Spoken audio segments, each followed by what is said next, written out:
रुक जाओ ना 2 मिनट, हम लोग निकाल लेना, क्यों परेशान हो रहे हैं यार, हम लोग निकाल लेना। अरे रुक जाना, जब 2 मिनट निकाल लेना हम। परेशानी है।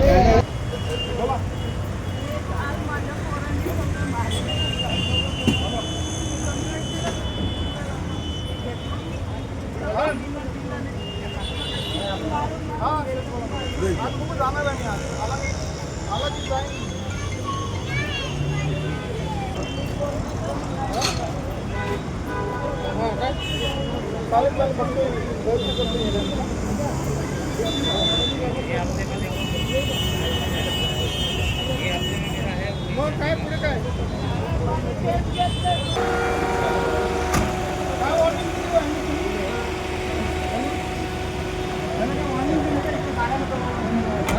दुनियाभरच्या केवढ्या गाड्या असतात आणि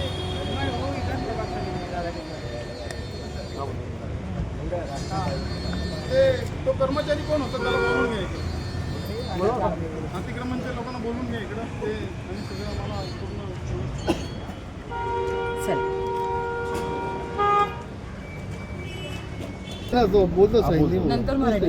सर, राज्य के पूर्व मुख्यमंत्री और विद्यमान उप मुख्यमंत्री का बैनर फाड़ने आया था। मुंडा में और भी राजनीतिक पार्टी है, लेकिन उनका कहीं ना कहीं बैनर नहीं फाड़ा गया। लेकिन मुख्यमंत्री के जन्मदिवस पर जो उप मुख्यमंत्री उनके जन्मदिवस पर बैनर लगाया था, वो बैनर अधिकारी द्वारा फाड़ा गया। आपने अधिकारी को जो सवाल भी पूछे, लेकिन कहीं ना कहीं माफ़ी भी जिस तरीके से मंगवाई गई, क्या कुछ कहा है इसमें? अस्सलाम वालेकुम, नमस्कार, जय महाराष्ट्र, जय राष्ट्रवादी, जय बीजेपी। आज हम हमारे संवेदनशील महाराष्ट्र के माजी मुख्यमंत्री और सद्य स्थिति में उप मुख्यमंत्री है हमारे आदरणीय एकनाथ शिंदे साहब, इनका जो कल कार्रवाई के दरमियान में जो बैनर जिस तरीके से गिराया गया था, तो उसमें हमारे पूरे जो यहाँ मुमरा शिवसेना की तरफ से सभी ने उसके लिए शोक जताया था और संताप जताया था कि ये जो महापालिका जो कार्रवाई करती है ये दुजाभाव से कार्रवाई कर रही है। और इस तरीके से जो हमारे आदरणीय एकनाथ शिंदे साहब का जो बैनर फेंका गया कार्रवाई करते समय, उस वजह से हमारे पूरी शिवसेना में और राष्ट्रवादी में और पूरी बीजेपी में एक क्रोध की लहर चली थी।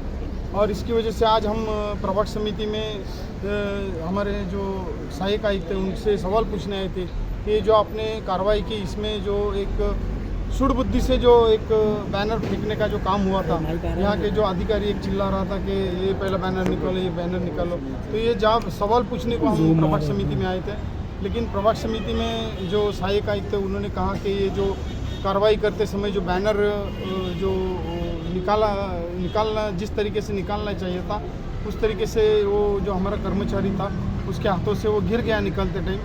तो उसके लिए उन्होंने अपने जो कर्मचारी है और उनकी तरफ से पूरा माफ़ीनामा लिख के दिया है और उन्होंने माफ़ी भी मांगी कि हमारा एकनाथ शिंदे साहब जो हमारे राज्य के मुख्यमंत्री उप मुख्यमंत्री है, उनका कोई भी हमारा अपमान करने का ऐसा ये नहीं है, भावना नहीं थी। ये जो हुआ ये गलती से हुआ है और इसके लिए हम माफ़ी चाहते हैं। उसके लिए उन्होंने उनकी माफ़ी मांगी है एकनाथ शिंदे साहब की, और उसके लिए हमारे सभी जो शिवसैनिक थे, हमारे जो पदाधिकारी आए थे राष्ट्रवादी के, हमारे बीजेपी के, तो उन्होंने एक अच्छा ये कहा कि ठीक है कोई बात नहीं, तो उसकी वजह से उस चीज़ को हम लोग ने उनको माफ़ कर दिया। हमारे अध्यक्ष जी मुमरा कलवा विधानसभा के, इन्होंने परसों दौरा किया था कब्रिस्तान का और कहा था कि जो कब्रिस्तान के जो बोर्ड है, कमान है, वो कमान के ऊपर कुछ नाम है वो निकालने के लिए उन्होंने महापालिका में गुहार लगाई थी। लेकिन उनका जो स्टेटमेंट आया था उसमें स्टेटमेंट में एक जो कुछ यहाँ के विधायक हैं उनके कुछ विरोधक रहने के बाद भी फिर अभी उनको फिर शामिल हुए हैं ऐसे कुछ लोग हैं वो, जिन्होंने जब ये टेंडर हुआ था कब्रिस्तान का, तो उन्होंने ही कहा था कि ये टेंडर आमदार के समर्थक को नहीं मिलना मांगता है, इसके लिए तुमको मैं जो रेट देता हूँ वो रेट से टेंडर भरना ताकि वो तुमको मिलेगा। और टेंडर वो हमारे जो संबंधित ठेकेदार थे पहचान वाले, उनको वो टेंडर मिला था। और वो टेंडर मिलने के बाद जब मैं 2016 में राष्ट्रवादी में प्रवेश भी नहीं किया था, तब वो मेरे से टेंडर मांगा गया था। यहाँ के विधायक ने, अरे बोले राजन ते टेंडर मला दे, मला ते असं करायचं आहे, तसं करायचं आहे, गुजरातची मट्टी आणायची आहे, मला ते कब्रस्तान असं बनवायचं, मला ते कब्रस्तान तसं बनवायचं आहे. और क्या हुआ आपने देखा, इतने साल में आज तक वो कब्रस्तान का कोई ठिकाना नहीं है. जो करेगा वो तो बनने वाला है, उसमें कोई दो राय नहीं है. लेकिन फिर भी मेरा मुमरा वाले से यही कहना है कि आज भी देखो आप जिस तरीके से आप वाई जंक्शन की जो हॉल की कार्रवाई हुई है, मैं वो रोड डीपी रोड है क्या है वो सब बात की बात है, वो कैसा घुमाया है वो सब बाद में बात, अभी तक उसका कोई एस्टीमेट नहीं बना. बाकायदा उनको कहा गया, उनको वो भी सवाल पूछा गया कि वो कार्रवाई आपने क्यों की, क्योंकि वो कार्रवाई हॉल के ऊपर जो कार्रवाई की उसका सवाल पूछने का मेरा मकसद ये था कि वो जो अभी कुछ 8-10 साल महीने से कुछ लोगों ने वहाँ पर अपने बच्चों की शादियों के लिए जो हॉल बुक किए थे, वो आज अभी अगर कोई किसी के संडे में अगर शादी हुआ, संडे किसी के बच्चों की शादी रही, तो वो तो समझो गए ना, उनका तो बहुत बड़ा प्रॉब्लम हो सकता है.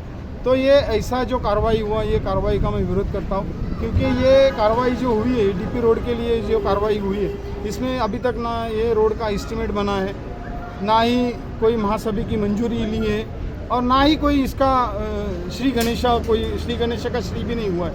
ये सिर्फ एक आढ़ावा बैठक में बात हुई थी कि ये रोड का कभी चालू करेंगे. और ये मैं अपने थोड़ी देर पहले मैंने कहा था कि गधा क्या जाने अदरक का स्वाद, लेकिन वो वैसा नहीं है. मेरी बहन बोली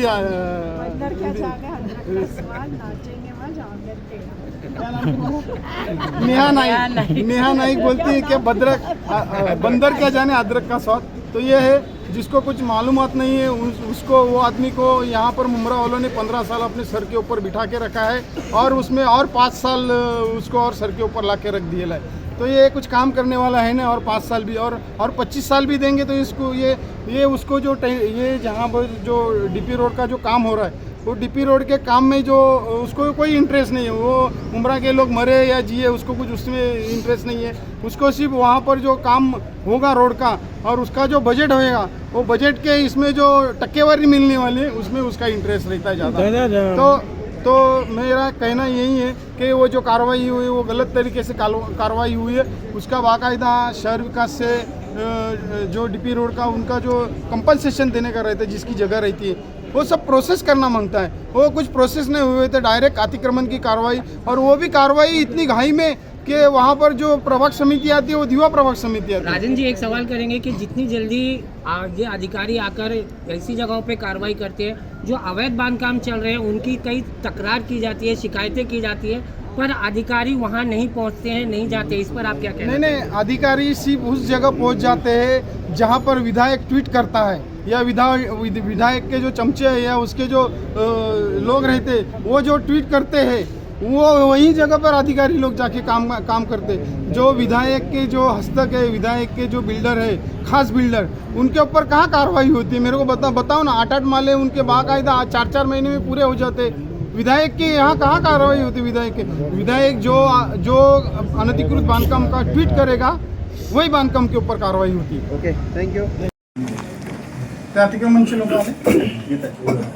सर, तुम्ही काल जी कारवाई केली प्रस्ताविक डीपी रस्त्यावरती, तर त्या डीपी रस्त्याची म्हणजे काय स्टेज होती? काय तुम्हाला ही जी डायरेक्ट कारवाई करायला लावली, ही कुठल्या ह्याच्याने घेतली तुम्ही कारवाई? म्हणजे काय आपण अगोदर त्यांना कुठून तुम्हाला आदेश होता किंवा काय तुम्हाला याची हे की अतिक्रमण काढण्यासंदर्भात? मुख्यालयात त्याच मान्य आयुक्त साहेबांकडे याबाबत आढावा बैठक झाली होती. त्या संदर्भात आपण त्यांना नोटिसेस पण इश्यू केलेल्या आहेत. मला वाटतं साधारण ऑगस्ट महिन्यामध्ये त्यांना नोटिसेस इश्यू केलेल्या होत्या. काय म्हणून नोटीस इश्यू केलेले? जे काही आहे जे काही बांधकाम आहे तर तुम्ही स्वतःहून काढून घ्या. त्यांना 200 नोटीस नाही, नुसतं नोटीस देऊन प्रत्यक्ष जोशी साहेब आपले उपायुक्त मान्य उपायुक्त साहेब ते पण प्रत्यक्ष जागेवर येऊन या त्याबाबत सूचना केलेल्या होत्या. फक्त हे ठीक आहे, ह्या लोकांचं असं नाही बोलत, पण बाकीच्या ठिकाणी कारवाई नाही केली तुम्ही, फक्त त्याच ठिकाणी कारवाई. त्या ज्या सर्वेने आपल्या शहर आहे त्यांचे सर्वे त्यांनी डिमार्केशन दिलेलं होतं, आणि त्या मार्किंगमध्ये जेवढे काही जे येत होते ते आपण सर्व डिमार्केशन. त्याला कुठलीच महासभेची मंजुरी नाही किंवा आढावा बैठकीमध्ये झालं असं? आढावा बैठकीमध्ये तुम्हाला लेखी आदेश आलेले आहेत या संदर्भात, या कारवाई करण्याच्या संदर्भात? आणि या संदर्भात तुम्हाला माहिती देतो की या संदर्भात तुम्ही माहिती घेतली तर तुम्हाला हे लक्षात येईल की तुम्ही शहर विकासकडून तुम्हाला या संदर्भात जर कोणाच्या जागा बाधित होऊन त्यांना जर आपण त्यांचं कंपन्सेशन द्यायचं असेल, जे काही द्यायचं TDR द्यायचं असेल किंवा रोख्यानी द्यायचं असेल, तर त्या संदर्भात आपली जी प्रोसेस व्हायला पाहिजे ती प्रोसेस झाल्यानंतर त्यांच्याशी आपलं पूर्ण हे क्लिअर झाल्यानंतर, ॲग्रीमेंट झाल्यानंतर आपण त्या अतिक्रमणाला हात लावण्यासंदर्भात आपल्याला म्हणजे हे परवानगी आहे.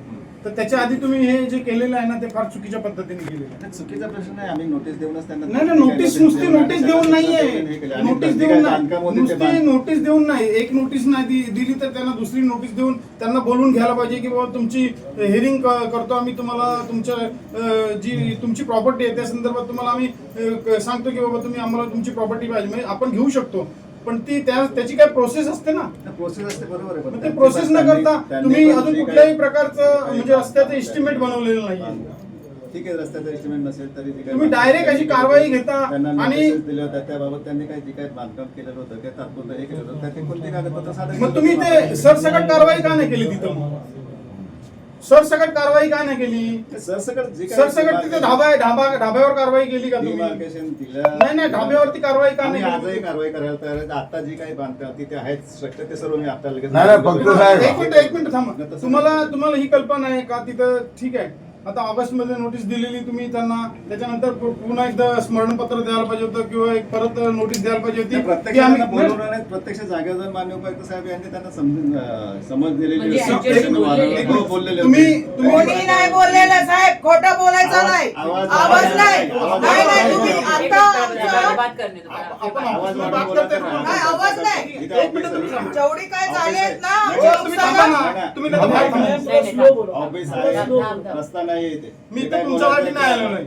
मी तुम्हाला सांगतो पहिला, मी इथं एकनाथ शिंदे साहेबांचं जे बॅनर तुम्ही म्हणजे कारवाई दुसरी जगह चालू असताना तुम्ही जे एकनाथ शिंदे साहेबांचं आमचे आदरणीय त्यांचा तुम्ही बॅनर एक चुकीच्या पद्धतीने फेकून दिलेला आहे. म्हणजे त्या या इथल्या आमदाराने ते असं म्हणजे सूड भावनेतून ते तिथं फेकून द्यायला लावला का? असे आदेश दिलेत का त्यांनी तुम्हाला? आमदाराने पहिला ते बॅनर काढा, पहिला अधिकाऱ्याला बोलवा, बोलता ये बॅनर निकालो, पहिला ये बॅनर निकालो. व्हिडिओ बॅनर फेकले का?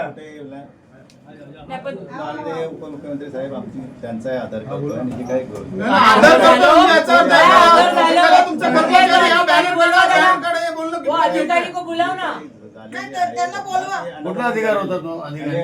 अरे तो मास्क लावून होता, त्यांचा नाव पालांडे होता का? बोलवा तो पण त्याला. होता, लांडे अजून एक दुसरा आणि कोण दुसरा होता? होता. कोण होतं मला माहित नाही, मी नव्हतो तिथे. बोलवा त्याला. नाही बोलवा त्यांना, बोलवा. व्हिडिओ मध्ये दिसतंय का? हा, दिसतंय. दाखवा जो काय आपण कारवाई पलीकडे चालू होती आणि राहुल पण होता. मी काय बोलते, काय गरज होती? हा बॅनर करायचा काय संबंध त्या नव्हता. पाडलं ते बॅनर. इकडे कारवाई करायची होती. अरे फेकून दिल, आपण कसं बोलायचं? फेकून दिलं बा, फेकून दिलं direct आपण. फेकून दिलं बॅनर. पण तुम्हाला ते पटलं का? तुम्हाला ते पटलं का तुमच्या अधिकाऱ्यांनी काय केलं जी काही ते? गोष्ट झाली ना, मी त्याच्याबाबत माफी मागतो. नाही ना, तुम्ही माफी माफी नाही, मागा. त्याला हजर करा. त्याला हजर करा. तसं त्याला बोलले ना, काही लोक बोलत होते, बॅनर को हात मत लगा, हमने कहा नहीं. अपना नाम निकालेंगे, उसको बोल रहे थे यहाँ से निकालेंगे, लेकिन उन्होंने एक बात नहीं सुना. चढलेला दिसतोय, त्याने काढलेला आहे तो खाली. चढला नाही, घालून साहेब, घालून फेकून घेतलं. दिला साहेब, खाली हो, सारा फेकून व्हिडिओ दिलं. बघा तुम्ही बघितलं का बॅनर? खाली ठेवू शकला असता. खेचला नाही साहेब, त्यांनी तो फेकून दिलं डायरेक्ट. नाही नाही, लावतो कसं आपण, तसंच त्यांनी उतरवलं असतं तारेला बरं. धरून खाली आम्ही सोडू बोलतो, शकला असता. बरोबर. आम्ही काढू, पण नाही. तुम्ही बॅनर का हे बघा, हे कसं फेकून दिलं बॅनर. हे बघा, खेचून काढले त्यांनी, असं खेचले त्यांनी नेबर बॅनर. आहे ना? खाली पडलं. साहेब खेचले हो त्यांनी. बॅनर काढायला आपले कर्मचारी वरती नाही जात. आपल्याकडे ते आकडा आहे ना, त्या आकड्याने आपण बॅनर हे करतो. बरोबर आहे, हो, आणि नाही कुठे नाही तो अधिकारी कुठे आहे? जर त्याला वरती बोलून द्या. चढलं तर त्याने हातात त्याला असं कोणाचा उचललं आदेश पाहिजे. होतो? फेकलं बॅनर त्याने पहिले निकाल. त्याने बॅनर पहिले पहिला निकाल. ये बैनर निकालो, इसको साफ करो, इसको साफ करो. इधर रखना नहीं है बोलता है. कौन है इसको, किसका आदेश था कि पहले बैनर, और बैनर की वजह से कार्रवाई हुई है क्या? हाँ,